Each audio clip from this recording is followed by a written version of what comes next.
સાંતલપુરના અગરિયાઓને પાણી વગર મુશ્કેલી પડી રહી છે। કચ્છના નાના રણમાં મીઠું પકવતા અગરિયાઓને મુશ્કેલીનો સામનો કરવો પડી રહ્યો છે, કારણ કે પાણી નથી મળી રહ્યું। ત્યાં મીઠું પકવતા 600 થી વધુ અગરિયાઓના પરિવારો રજડી પડ્યા છે। રણમાં પીવાના પાણીની વ્યવસ્થા ન કરતા રઝળપાટ કરવો પડી રહ્યો છે।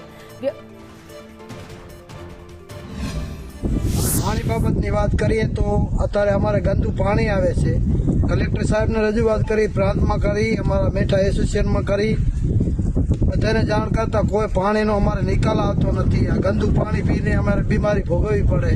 तो अमारे सरकारश्री ने विनंती कि अमने पानी सरकारश्री चालू करे तो अमारे बीमारी ओછી થાય। અને એસોસિએશન અને અગ્રિયા હિતરક્ષક મંચ પણ સાથે રહી અને નામદાર કલેક્ટર સાહેબ અને માનનીય પ્રાંત સાહેબ અને પાણી પુરવઠાના અધિકારીઓને પણ વારંવાર કીધું, પણ છતાંય આનો કોઈ નિકાલ આવ્યો નહીં। અત્યાર સુધી આજ ચાલુ કરીએ, કાલ ચાલુ કરીએ એવા વિભાગ અમને બાના આપે છે અને અમને આશ્વાસન આપે છે, પણ આજ દિન સુધી પાણી શરૂ થયું નથી। હવે વહીવટી રીતે ટેન્ડરિંગ થઈ ગયા ને પણ 3-4 મહિના થઈ ગયા છે અને એમણે જ્યાં કીધું અહીંયા અમે રૂબરૂ જઈને રજૂઆત કરી છે અગ્રિયા સમુદાય સાથે જઈને, છતાંય